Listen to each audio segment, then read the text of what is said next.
Thanks everybody for making time today.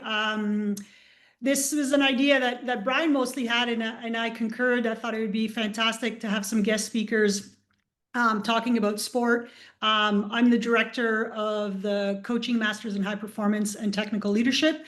I'm currently running a course entitled High Performance Sport Inquiry. We get together, every couple of weeks on a live webinar. And today we did get together as a small group and invited Brian and guests who he'll probably introduce to come on and share some insight as to some great work that's going on in the sport of rowing. So I appreciate you coming and having a listen. I know everyone's schedule is quite busy and it's sunny and a beautiful day outside. So thanks for joining us, and I look forward to an exciting presentation and some answers and questions afterwards. So thank you so much. Awesome. Thanks so much, Maria. I'll just say a couple of things here up front to get us going and then pass it over to Maria and Brenda. So I'm Brian Wilson. I'm director of UBC Center for Sport and Sustainability, also called the CSS, based in kinesiology, and also a faculty member in the school. Just before saying anything more, I know we're recording right now. I'm actually trying to record as well, but it looks like maybe only one person can. So it might be you, Maria, who we're counting on with this. Just letting you know that in case that you want to gauge your participation around that as well. But so just so you know, the recording, one of the reasons we're recording it is the idea is that when the session is over, we will post it on a website that we have associated with the Center for Sport and Sustainability called the Sport and Sustainability Media and Education Resource. And it's a website that includes resources like this, as well as explainer videos and digital museums and some other things on sport and sustainability related topics. So if any of these things might be of interest to you, you can visit that site. And when I'm done my little piece here, I will paste that in case you want to visit. And that'll be available in a few days once we get everything set up. I'd also like to acknowledge that we're gathered today on the traditional, ancestral, and unceded territory of the Musqueam people. And while this acknowledgement is of great importance for a range of reasons, I'll note here its particular significance for an event concerned with environmental issues, including relationships between sport, land, and water. So I'm now pleased to have the opportunity to welcome you in a more specific way to this special event entitled Sustainability Leadership in and Through Sport. We'll be considering, led by our presenters, what is at stake if we don't take sustainability leadership seriously. And also, and I know this is really the emphasis today, the opportunities and techniques available for sport leaders to make crucial contributions to addressing sustainability related concerns for their own sports and beyond. And the particular role that sport can play, has played, and many would argue must play, along with other sectors, if some of the more dire consequences of climate change are be averted.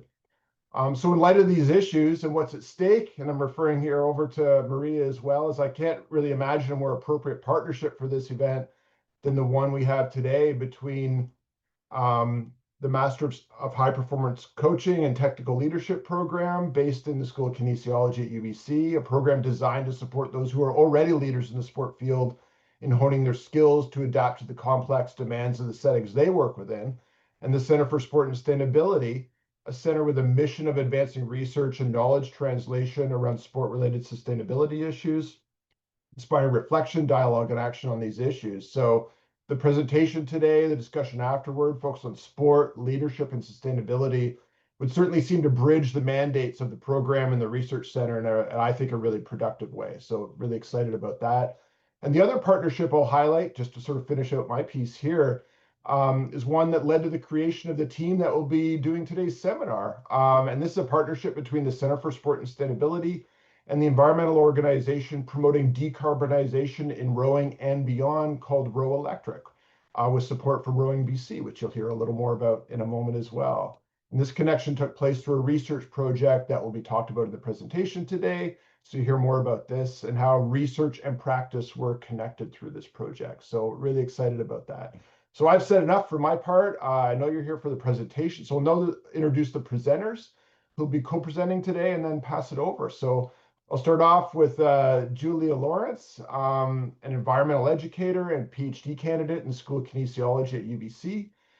Julie was the lead researcher on a study focused on opportunities and barriers to the adoption of efforts to decarbonize sport. That's discussed in the presentation that you'll see. And Julia's PhD research explores environmental issues, responses to these issues in outdoor sport, and how sport organizations communicate their sustainability efforts and best practices for communicating these messages. Presenting today, or co-presenting with Julia, is Brenda Taylor, a 1992 Olympian and double gold medalist in rowing, a longtime sport manager, event organizer, and coach.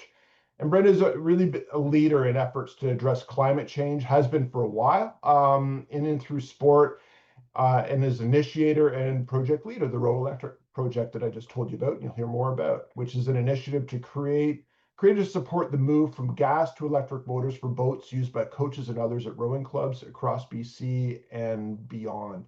And Brenda's work in this area is guided by the broader aim of impacting transportation policies as part of generating support for the adoption of electric motors in general. And I'll just do a mention here of someone who I don't believe is on the call and isn't presenting with us, but David Gill, who's also part of the Row Electric Steering Committee, who really helped bring this partnership together as well. And David's a climate policy specialist, public servant, and a member of the Row Electric Steering Committee.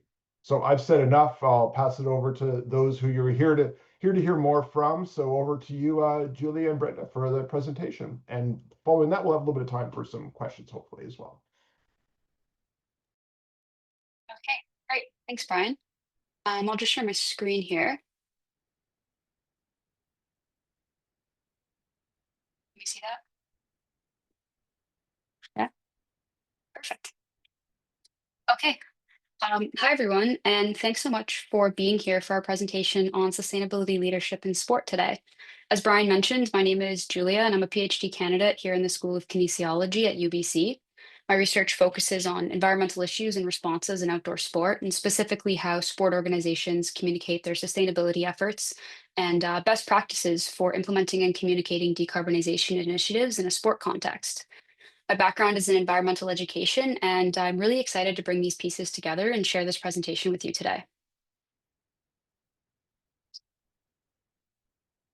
There we go. Before I begin, I'd like to acknowledge that the research that inspired this presentation took place on the traditional, ancestral, and unceded territories of the Squamish, Lillooet, Musqueam, Tsleil-Waututh, Lekwungen, Hault, Liaxin, Malahat, Penelakut, Kawatsin, Chemainus, and Subasith nations. So just to frame today's presentation, I'll start by introducing the topic and outlining the core problem that we're addressing when we talk about sustainability in sport.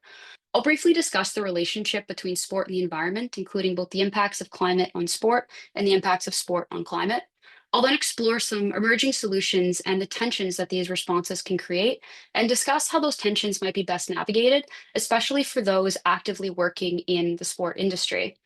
From there, I'll highlight a recent case study from the Row Electric initiative, and then I'll pass it over to Brenda, who will offer an athlete's perspective on sustainability work in sport. I'll then outline some of the key barriers and benefits that emerged from the research project on Row Electric before concluding with a set of key recommendations for advancing sustainability in sport. So what do we know about sport and the environment? Well, first, the relationship is reciprocal. The environment impacts sport, and sport impacts the environment. I'll get into some specific examples shortly.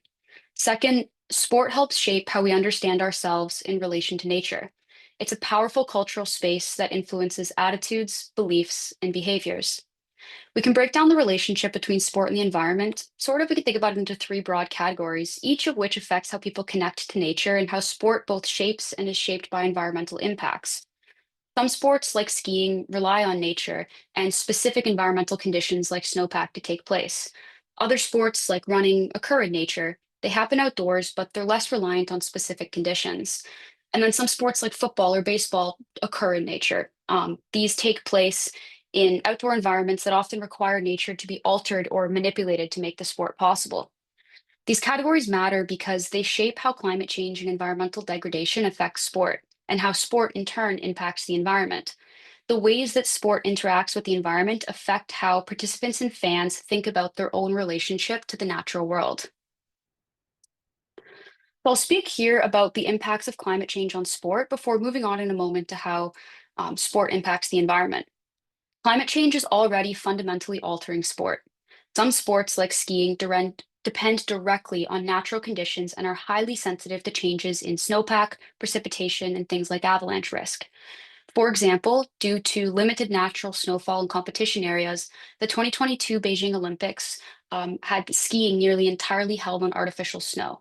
While the use of snow machines is not new, the reliance on it for the Beijing Olympics was unprecedented. Other sports like running are facing increasing disruption from wildfire smoke and extreme heat. Even sports like football, soccer, and baseball, which may seem more adaptable because we can manipulate the environment with things like artificial turf or irrigation, are vulnerable to natural disasters and extreme weather events, including hurricanes and heat waves. One clear example of this is the growing difficulty in finding suitable Olympic host cities as global climate conditions shift. So I'll draw your attention to the chart here on the right side of the screen. This shows projections of previous Winter Olympic cities' climate suitability by 2080 under low and high emissions scenarios. Notably, Vancouver will no longer be suitable under either scenario. Only Calgary and Salt Lake City are projected to remain suitable in North America. Previous cities like Chamonix, Oslo, and Innsbruck will be marginal or high risk under a low emissions scenario and unreliable under a high emissions scenario. Lake Placid is projected to remain reliable only under a low emissions scenario, and Sochi is not reliable under either.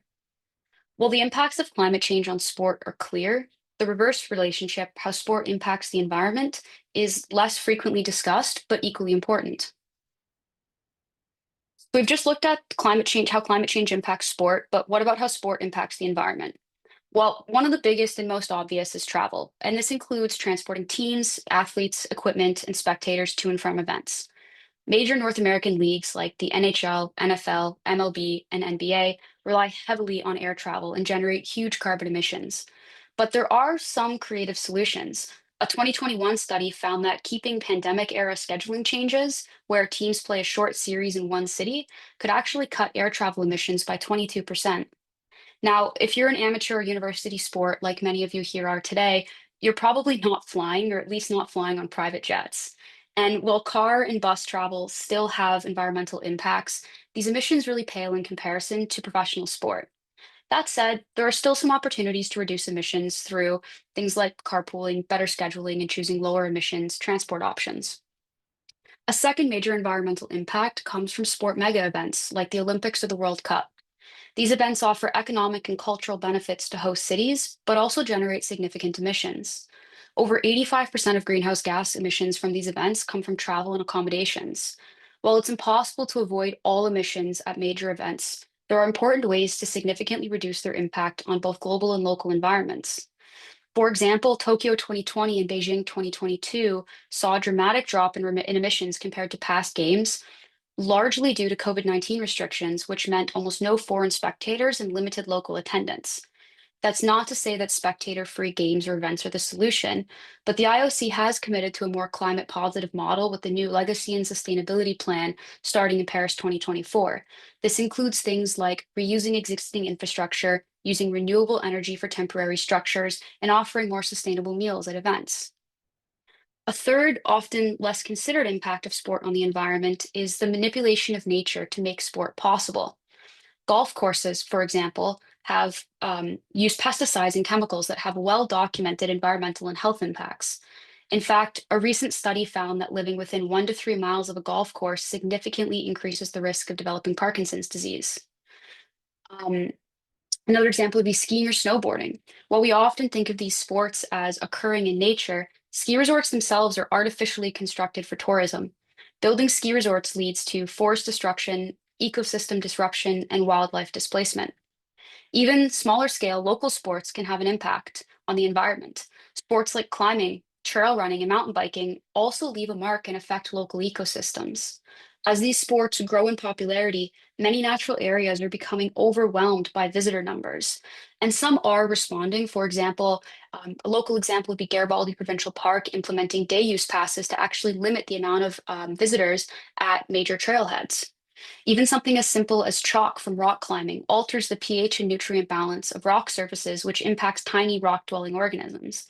This is, of course, a very, very small example, but it illustrates the range and scale of ways that sport can impact the environment, from the obvious to the overlooked. And despite these impacts, sport is well positioned to lead in sustainability, not just within individual sports, but culturally and societally. Sport has the ability to lead by example, drive innovation, and engage communities, corporations, and individuals in meaningful climate action. Sport also represents a powerful cultural space where attitudes, beliefs, and behaviors are shaped. It holds a significant platform to influence environmental policy by modeling sustainable practices, shaping public perceptions, driving systemic change, and advocating for stronger environmental action. That being said, a word of caution when doing sustainability initiatives: greenwashing. Greenwashing happens when environmental initiatives are communicated in ways that overstate or misrepresent their actual impact. Most of us have seen examples of greenwashing, whether in food or fashion or other industries, and the same risks apply in the sports sector.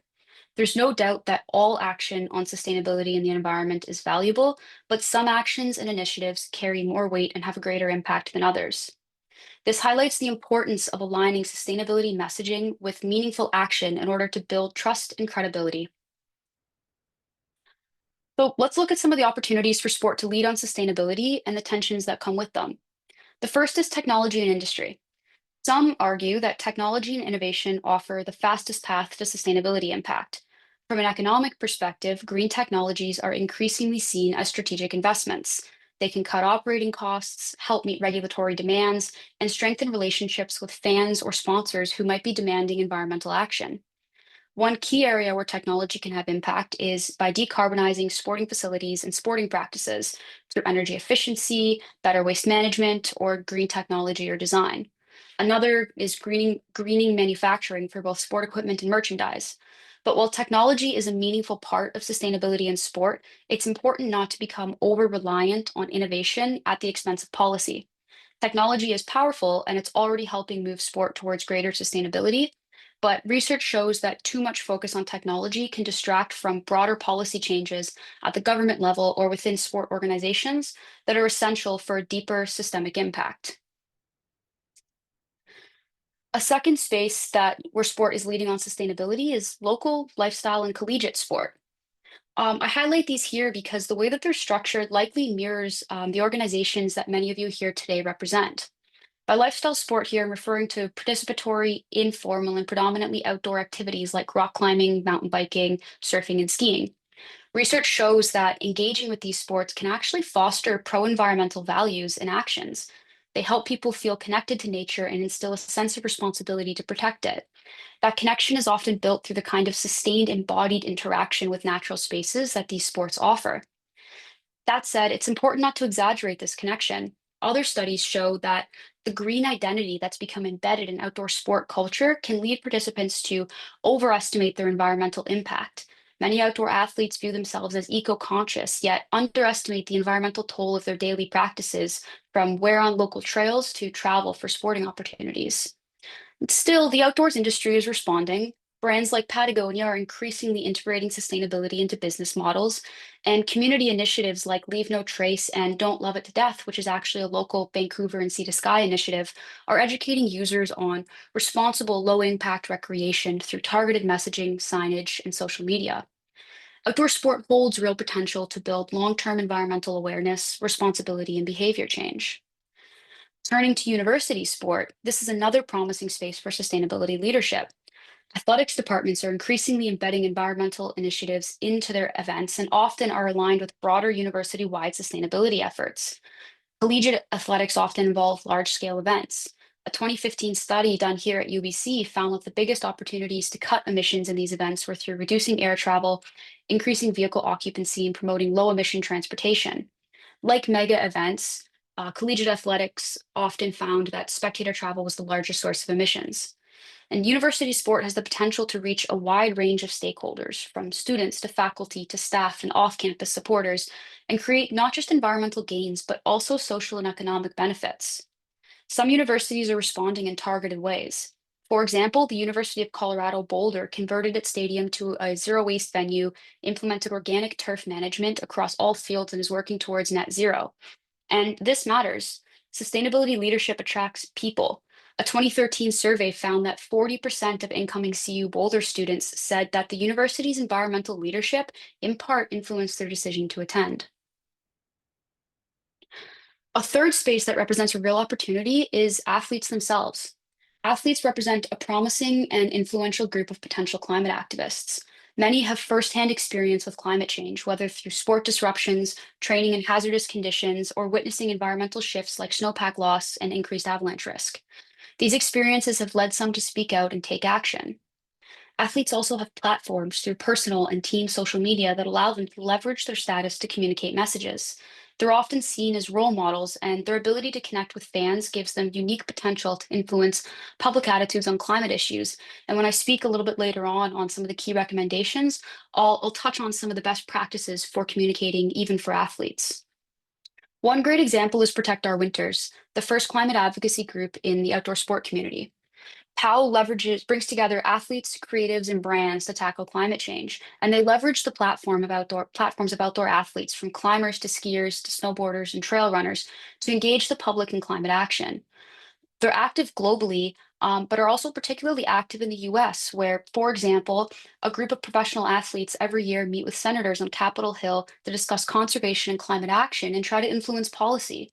They're also actively involved in things like protecting national parks and supporting community clean energy campaigns. That said, past research shows that some athletes are hesitant to speak out on environmental issues, fearing that it could jeopardize sponsorship or career opportunities.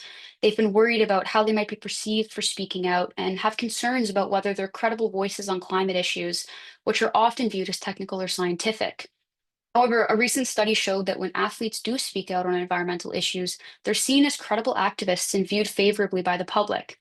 This is important because it highlights the real potential that athletes have to shape public perception and ultimately behavior on climate issues. Now, with that said, I want to highlight one athlete working right here in our BC community to bring sustainability initiatives to the sport of rowing. I'm going to pass things over in a moment to Brenda Taylor. Brenda is a Canadian Olympian who won 2 gold medals at the 1992 Barcelona Summer Olympics. In recent years, she's been leading efforts to implement electric outboard motors on coach and safety boats at rowing clubs across British Columbia. Brenda's going to speak about her experience doing sustainability and climate advocacy work in sport. Once she's finished, I'll come back to wrap up by sharing an overview of the research side of the Row Electric project, including the key benefits identified, the barriers we uncovered, and a set of key recommendations that, while developed for the rowing community, are broadly applicable to anybody looking to advance, implement, or communicate sustainability in sport. Over to you, Brenda. Thanks, Julia. So as Julia mentioned, I'm going to talk a little bit about my journey combining sport and sustainability over the last 30 years ago, share some of the things I've learned, and then just give a brief introduction to the Row Electric before passing it back to Julia. So at the 1992 Barcelona Olympics, 92 was the year of the UN Earth Summit and the Rio Declaration on Environment and Development. And I remember being in the Olympic Village, and there was a big poster display thing with the Agenda 21 and the Rio Declaration and encouraging athletes to sign it. So I signed it. And that was kind of like my first step of integrating sport and sustainability, these two different parts of my life. And that Agenda 21 was pretty important because it was the basis for the IOC then going on and creating their framework for integrating sustainability into Olympic Games and the Olympic movement.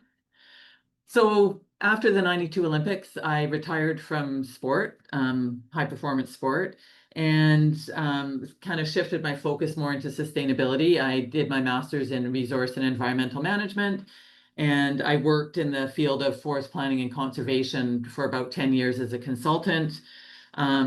I was still involved in sport as a volunteer, and that included working on some kind of green initiatives. So we developed a green plan for the 2007 Canadian Masters Championships and a bunch of other sort of smaller initiatives. I worked with a group called Clean Air Champions to educate school kids about climate change. This was like way back when we were talking about the Kyoto Protocol. But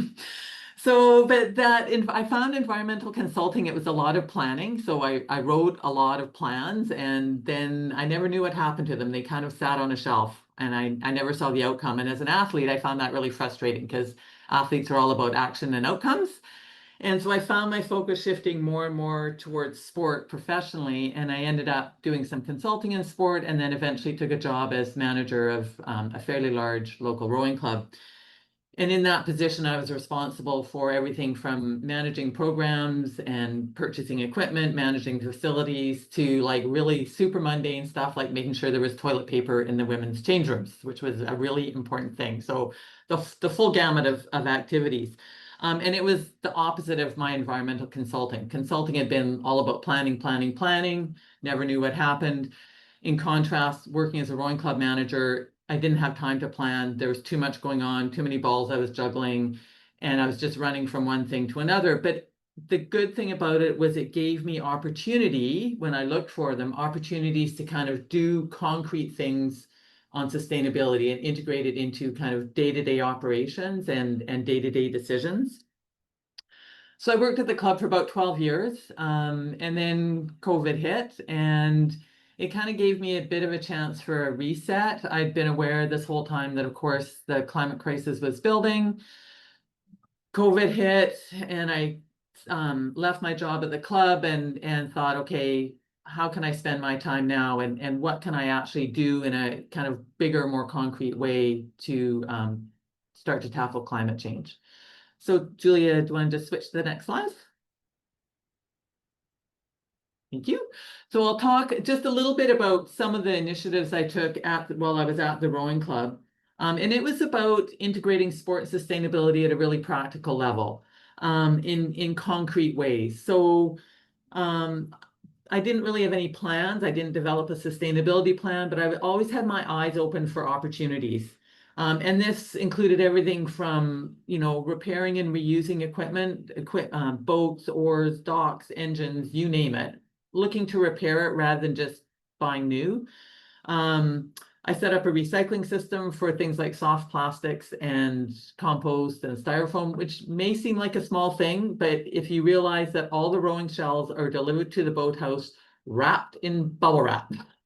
So there was huge amounts of plastic generated, and it would drive me mental. So we set up a plastics recycling for that and other things.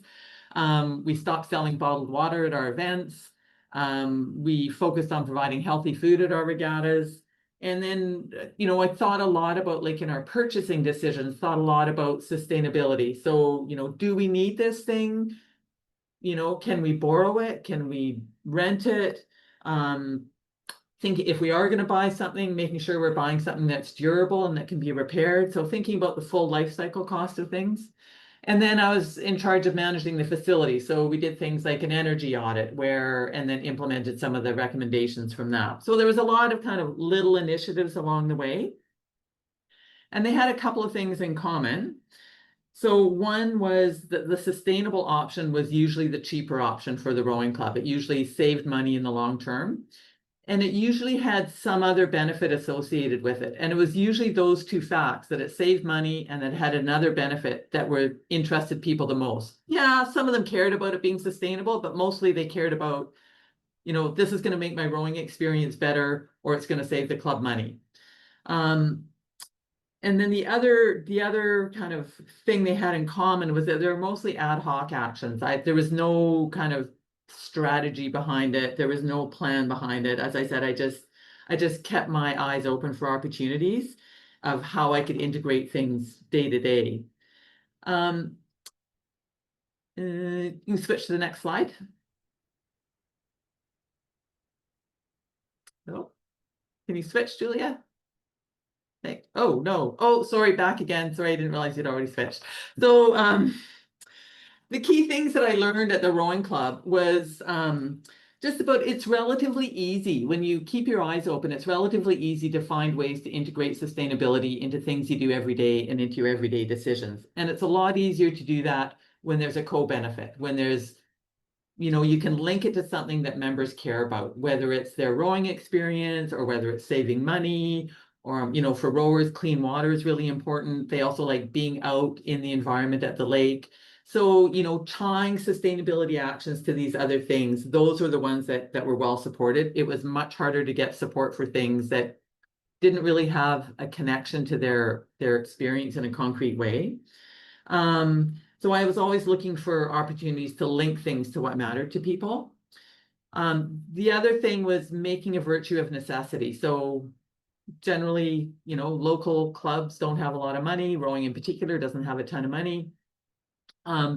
So turn that to your advantage. And I think the best example of this is that I was on the organizing committee, actually along with Julian, of the 2018 World Rowing Coastal Championships. And we had a very tiny budget and a very tight timeline to organize this event. And we, at one of our first meetings, we decided on some core principles that we were going to operate by. And one of those was being environmentally sustainable. But as I said, we had a very small budget and a very short timeline. So we didn't spend a lot of time developing plans. Again, it was about, looking for opportunities as they arose. And again, often the sustainable option was also the cheaper option. So things like, or it didn't cost us any money, like deciding where our choice of venue. So we had a couple of options, and the one we chose ended up minimizing transportation. So it was close to the ferries, it was close to the airport, it was on good public access, athletes could walk to the venue. So that reduced some of the transportation related emissions. Things like we kept it simple. We didn't have swag, we didn't have any frills, we just kept things simple. Not a lot of like surplus stuff. That saved us money, but it was also more sustainable.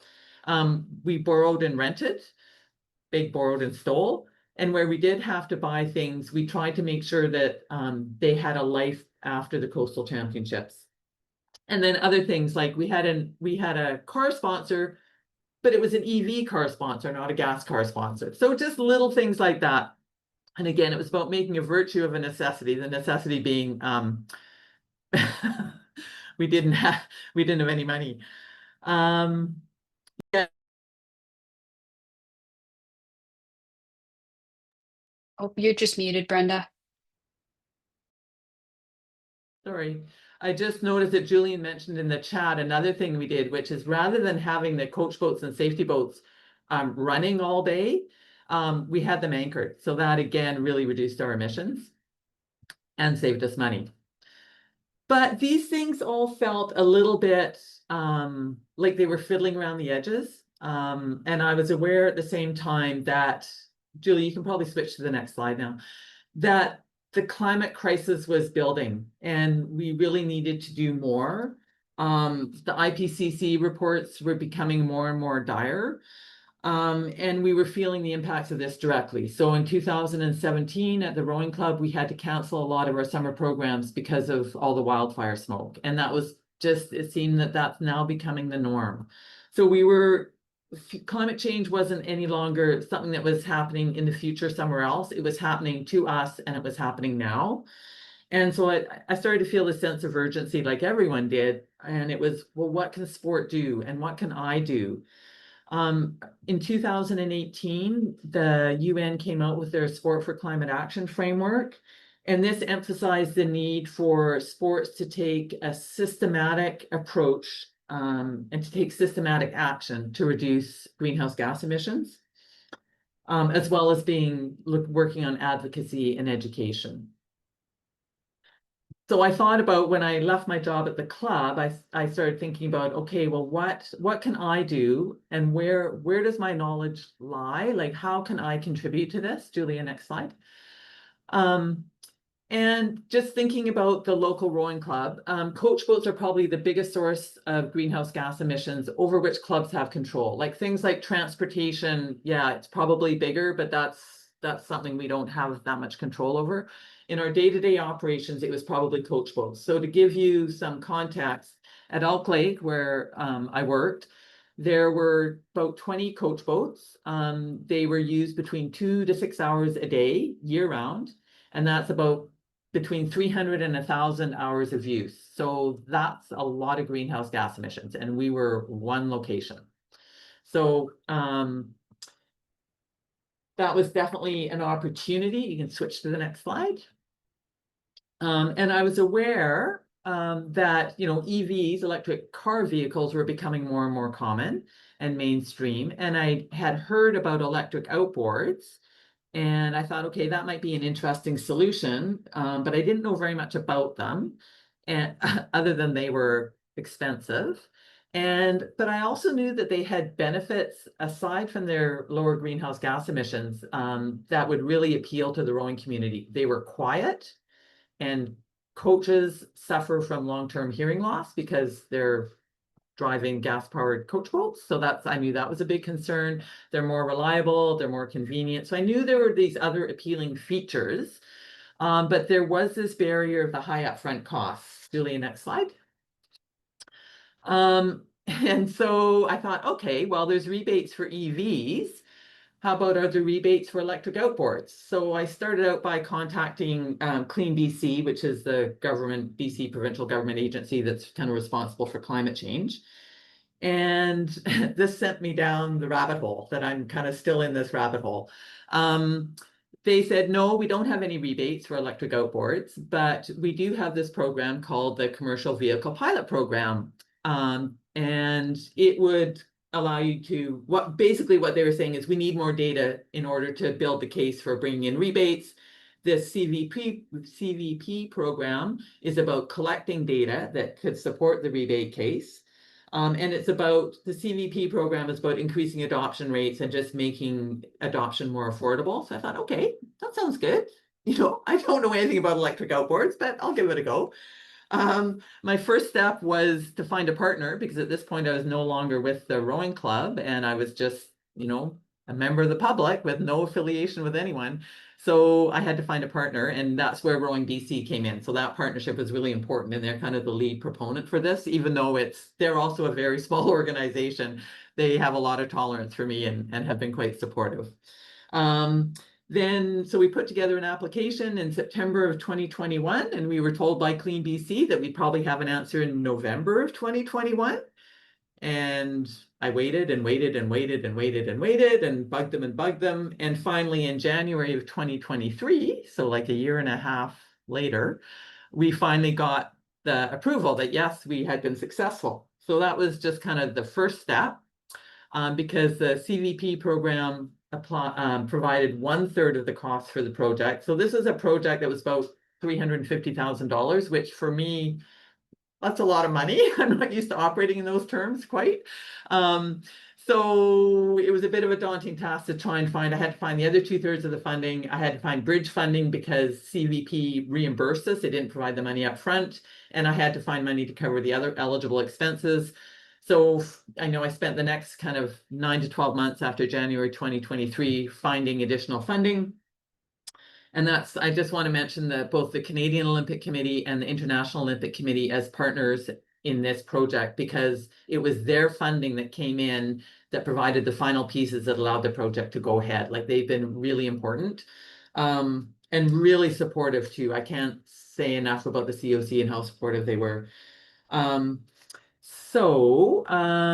You can switch to the next slide. So the purpose of the Row Electric project is to accelerate the adoption of electric outboards in the rowing community. It's to demonstrate the business case, to demonstrate the benefits, to increase people's familiarity with them, and to answer people's questions. Okay, next slide.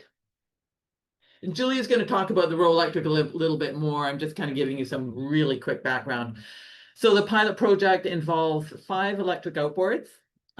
They're installed at 4 rowing clubs, and we're collecting data. The idea was collecting data for a full year. We've actually been operating for more than a full year, and we're still trying to work out the data collection. CVP has some very specific technical requirements around the data collection that are proving to be a bit thorny, but we are collecting still. We're actually collecting data on Strava in the interim. So we have information on performance, things like speed and range and charge time, on the user experience, on costs, on noise and air pollution, and on fuel consumption. We've also been doing demonstrations. And the interest is growing because I've been fielding more and more kind of inquiries from people, and actually from people not just in BC, but across Canada and in the UK and in Switzerland and in the US. So it's pretty cool how the message gets out. And again, that's partly due to the involvement of the IOC and the COC, because they've promoted this project and caused people to hear about it, which is pretty cool. Next slide. So before I hand back to Julia, I just wanted to leave you with some final thoughts of things I've learned over the last 30 years or so. And the first one is just do it. you know, it's easy to get caught in analysis paralysis, and you just need to start and just do it. But you do need both planning and action. And I feel like this is bringing the two halves of my career together, my planning as a consultant and my action as a club manager. You need to act to get things done. But if you can plan first, those actions will have the maximal effort. And as I said, we don't have time to wait for the answers. We need to just get started. And this was something that the UN Sport for Climate Action emphasized. That be willing to get started and then adapt and change as you go along. And that's something that I think sport can offer to other people working on climate change and other sustainability issues. And that's something I want to talk about as well. So, you know, what can sport offer? You know, we have, as athletes and as sport professionals, we have a certain way of operating and a certain way of thinking about the world that I think could be really helpful when it comes to dealing with things like climate change.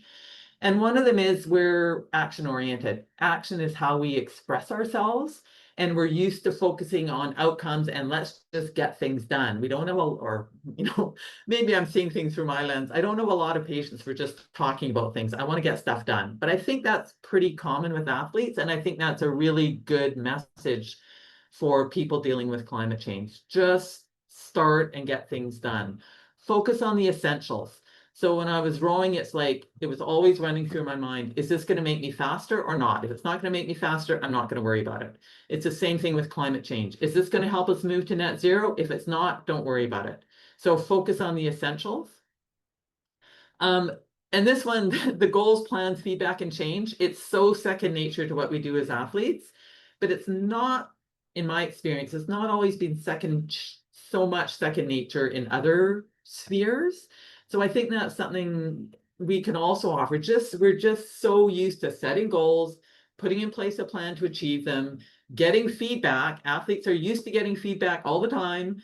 We are thirsty for feedback. We don't see feedback as criticism. We don't see it as failure. We want feedback, and then we're okay to change.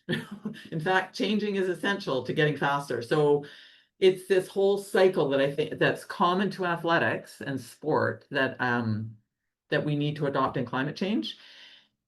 We're persistent, so when we will persevere in the face of obstacles, when things get hard, we just keep going. And this is one that, you know, it's really near and dear to my heart as an athlete, is making the most of what you have. So nothing is ever going to be perfect. We're not ever going to have everything we want in sport or as an athlete. So how do you make the most of what you've got? Focus on that. Don't focus on whining about what you don't have. And that's kind of linked to, we believe the impossible is possible. So as an athlete, I knew there were barriers out there. I wasn't, you know, Pollyanna thinking there were no barriers, but I didn't let them stop me. It was a matter of, okay, how can I get around that barrier, get over that barrier, break that barrier down, just keep going. So it's that ability to envision something that a lot of people think is impossible and to say, no, I think it's possible. This is how I think it's possible. And this is what I'm going to do about it. So I think those are all things that I learned through sport that I have applied in my professional life and applied to sustainability that I think as professionals in sport, we can offer to other people working in the sustainability space. Okay, and I'll hand it back to Julie now to talk more specifically about the Row Electric project.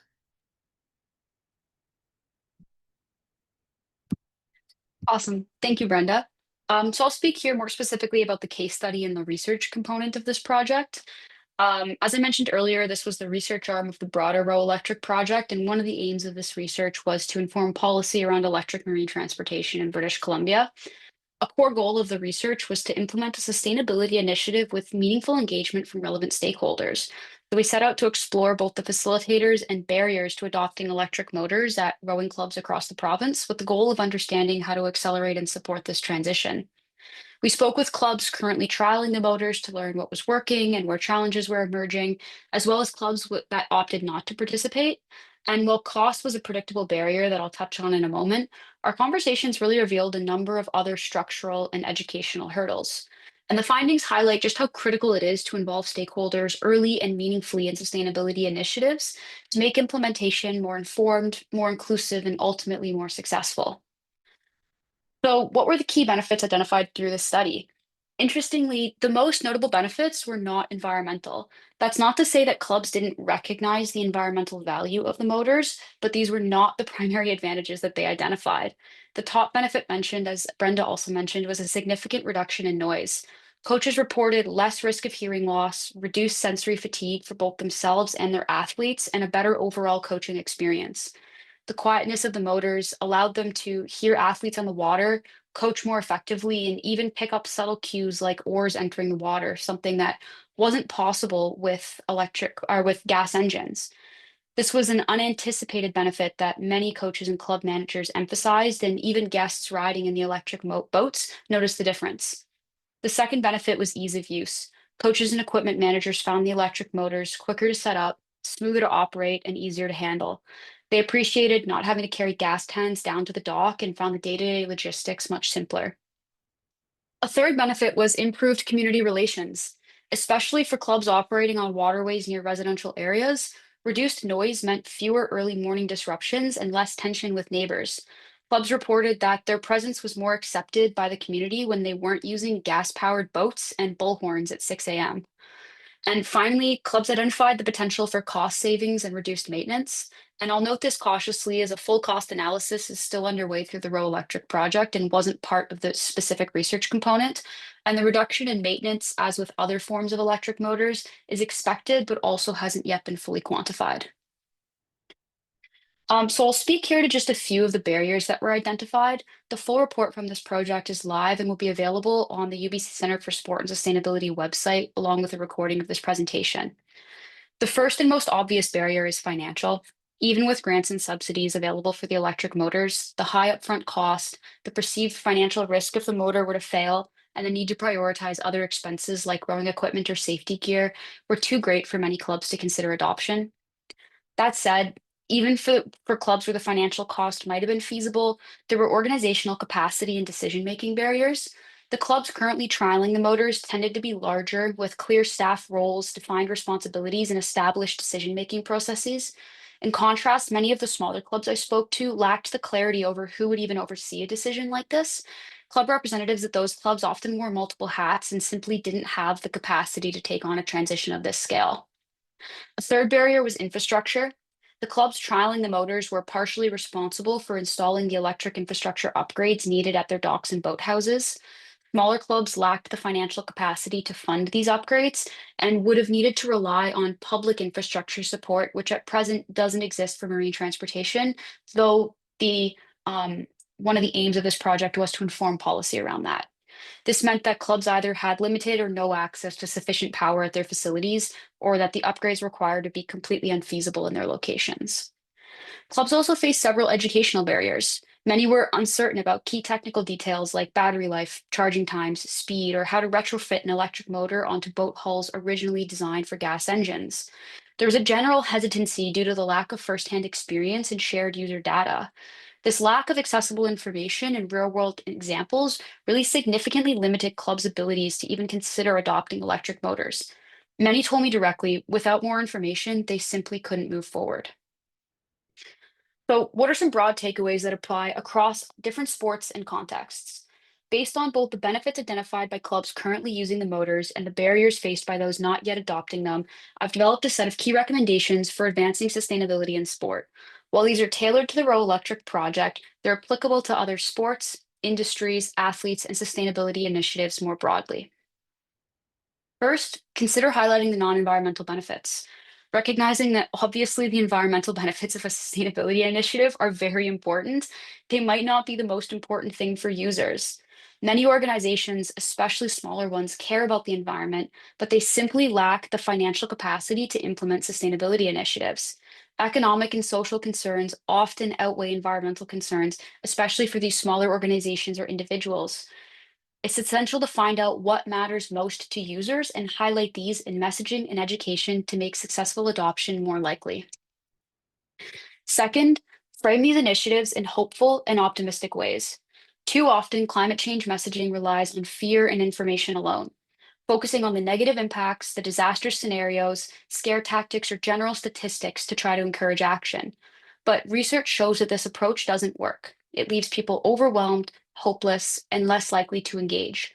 By contrast, hopeful and optimistic framing that's place-based and relevant to your audience incentivizes action and increases engagement with sustainability initiatives. And this is true both for athletes that are involved in climate activism, as well as for organizations trying to implement initiatives. Third, invite stakeholders into the process. This came up repeatedly in the research. The clubs that didn't adopt the motors often said, we just don't know what this is like. We don't even know what this looks like. But when they actually had a chance to go out on a boat with an electric motor, they came back saying, this is really great. We really like this, even if the other barriers still remained. Providing easy, accessible, and hands-on ways to allow potential users to trial, provide feedback and direction, and be engaged in the process can play a critical role in encouraging adoption. Fourth, anticipate and be proactive. Address common misconceptions and concerns through targeted education. Identify the real or perceived concerns early on and deliver clear, accessible, targeted education to address them. The key here is to keep the information short, simple, direct, and easy to find. The more straightforward and relevant the information, the more likely it is to support decision-making. Fifth, make the decision and transition easy. Adopting new technology or implementing sustainability initiatives can feel really overwhelming, especially for smaller organizations with limited capacity. Simplifying the process, whether through appointing a dedicated transition lead, providing step-by-step guides, or offering implementation frameworks, can remove friction. If the process isn't easy, it likely won't happen. And finally, push for policy change, not just individual change. As I mentioned earlier, one of the outcomes for the Row Electric Research Project is to inform marine transportation in British Columbia, as the Row Electric Initiative is pushing for provincial policy to support the implementation of electric marine transportation more broadly. A key policy recommendation I made from this project is to mandate publicly available and accessible infrastructure for electric marine transportation, like low barrier electric charging and docking stations, similar to what we see for electric vehicles. This will reduce some of the financial and infrastructure barriers for clubs and others who are interested in using electric motors, but might not have the capacity to privately install charging facilities. Policy creates the conditions for action, rather than relying on individuals to voluntarily take it on. Individual actions and transitions are great, but when we rely on individual adoption, we risk creating a sort of hierarchy where only those with financial resources can engage with climate action. Climate action and sustainability need to happen at broader systemic levels, which can include clubs, leagues, governing bodies, organizations, local and provincial governments, among others. Policy really evens the playing field and creates standardized conditions where meaningful action can take place. This also ties back into making the transition easier.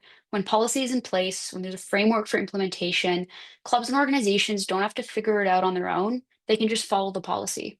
Strong policy combined with implementation support remove the burden from individual decision makers and create the consistency needed for wider change. Sport always has been and really continues to be a powerful site for activism, advocacy, and social change. Time and again, we've seen influential figures in sport take a stand and help drive meaningful action. Sustainability leadership in sport is not just about individual organizations. It's really an opportunity to advocate for broader industry shifts and policy change, whether that's at the local club level, through sport governing bodies, or at the municipal or provincial level. Look for where your efforts can create the biggest impact for the greatest amount of people, because where sport leads, people follow. Just before I wrap up, I'd like to acknowledge that we gratefully acknowledge the support of a variety of partners who made the Row Electric project possible, the research side of the project possible, and also this presentation possible. So thank you. Great, thanks so much, Brenda and Julia. That was fantastic. So we're right near the end of our time, so I'm just going to say a couple of things and open it up for a couple of questions here, and knowing that there could also follow up with some emails or something like that too if you had further. But just a huge thanks. I think that was phenomenal. Really thoughtful presentation, clear and thorough outline of the context, existing research. Not only existing research, but I'd say this is the first time we've kind of gone live with some of the findings from the original research that took place out of the MyTax project that you're referring to. So that's a big deal, and really appreciate also, Brenda, the practical, crucial, important information about your experiences that you shared. So thanks so much for doing that. That was incredibly helpful too. So I'm know that the recording of this will appear on the website that I'm just posting in the chat right there. And so you can visit that. That should be up there in a few days. And we have just a couple of minutes here. So if there are any questions, I think we have a small enough group. You can either put it in the chat or you can just unmute and you can ask the question. I think we can work it out that way. So does anybody have any questions or comments for the presenters today?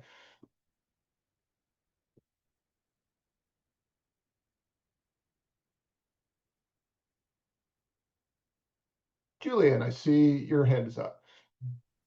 Yeah, just a question for Brenda, and thanks, Julia, for the thorough presentation. It was really good to see and hear. What's next, Brenda, in terms of, your phenomenal path here, and you're always kind of action driven. So just what's next with the Row Electric project, but as well as beyond that? Well, the Row Electric project is still going on. We're still trying to figure out the data collection piece. And then after that has to continue for a year. In the meantime, we have some funding from BC Hydro to produce some deliverables to get the information out to the rowing community, but also the broader marine community. So, and they're looking for also some policy recommendations. So I'm working on that stuff right now. Sort of how do we get that information out to a wider audience? Beyond that, I have to say I haven't thought about it a lot. I guess I'm back to take the opportunities when they arise. So things like this, things like the BC Hydro thing presented itself to me. We'll see where that goes.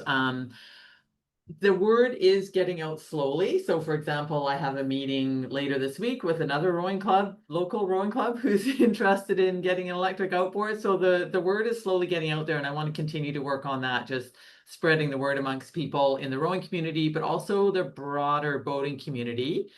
And we may be doing a little bit of work with BC Hydro funding on sort of the challenges facing the bigger marine community.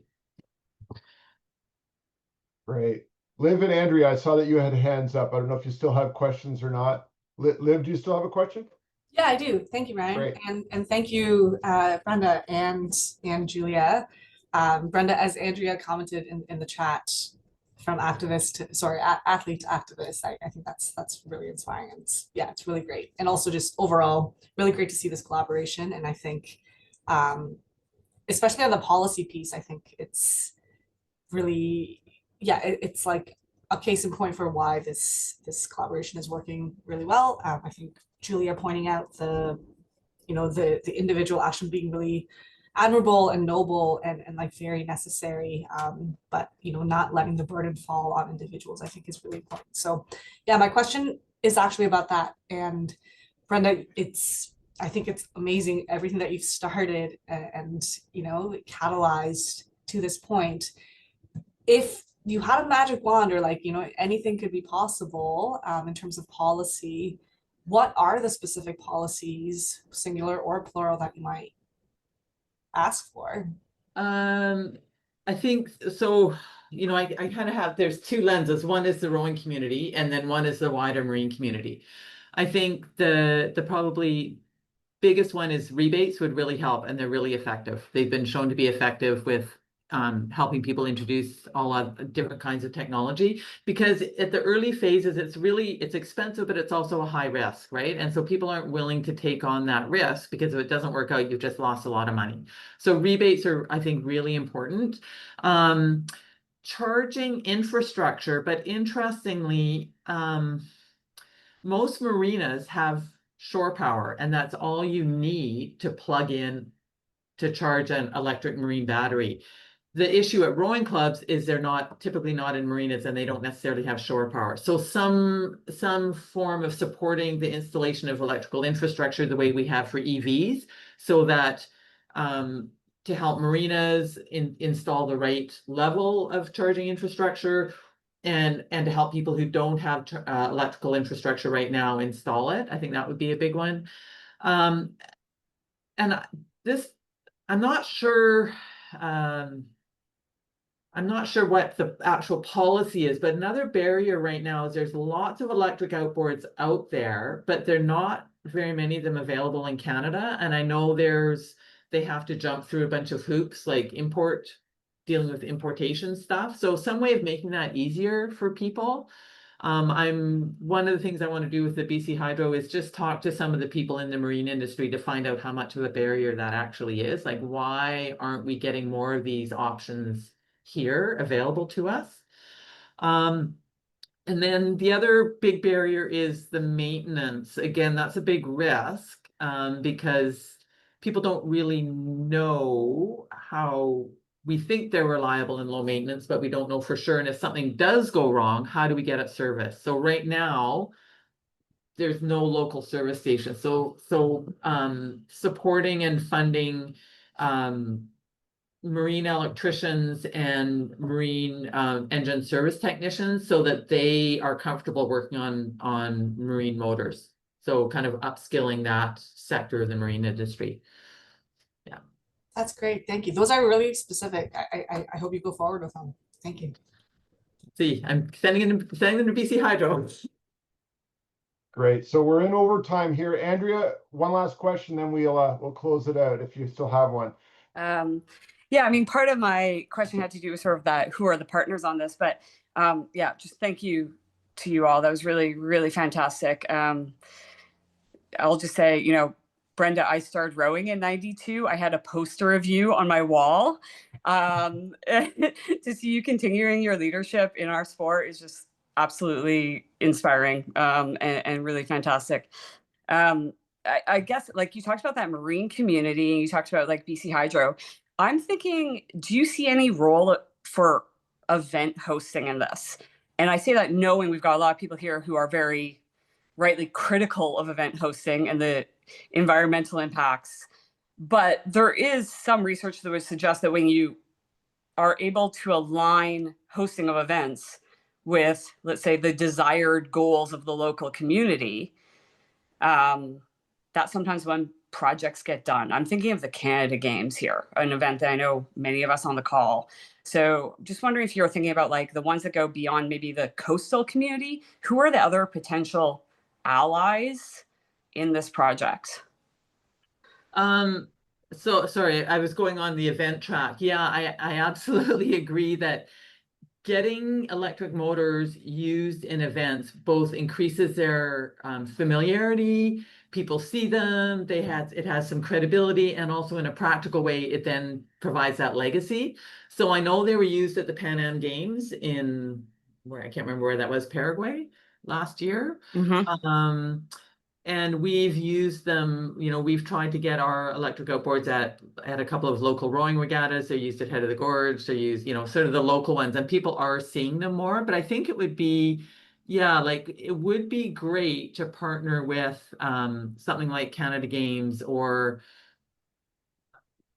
you know, unfortunately we didn't, the time frame was too short, but last year the Mega World Rowing Championships was in St. Catharines, and I had hoped to try and get something going with them, but the timing just didn't work out. But I think if we can, you know, if there are events like that across the country, that would be, I would like to do that. And maybe that's where the partnership with the IOC can come in, because it's like, okay, World Rowing, you know, how can I get the message? How can we get the message out to World Rowing and start to work with them in a more kind of focused way to get this implemented at World Champs?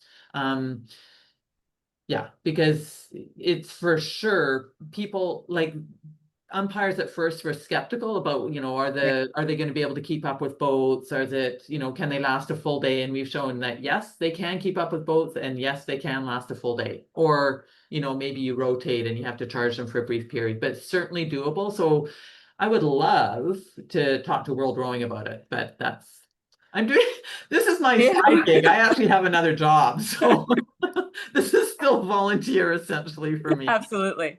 Thank you very much. Yeah. Great. What? Oh, you're muted. Yeah, I'm open to any suggestions. So if anyone has thoughts or ideas about how we can carry this forward, I'm happy to hear them. That's great.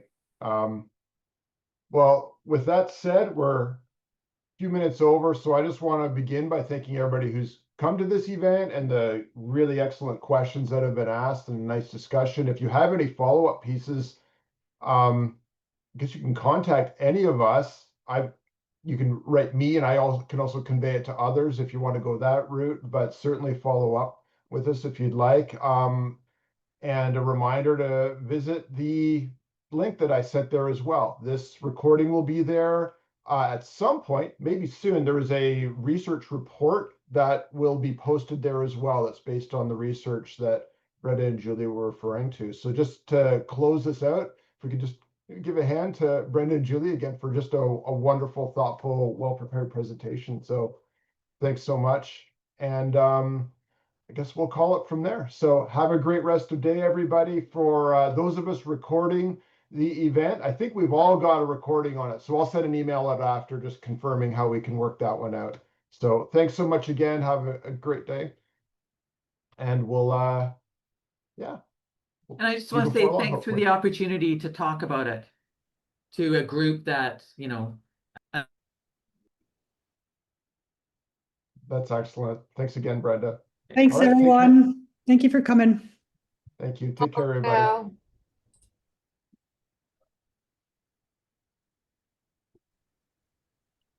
Hey, This is Julia, still that here. was great. I really like hearing it all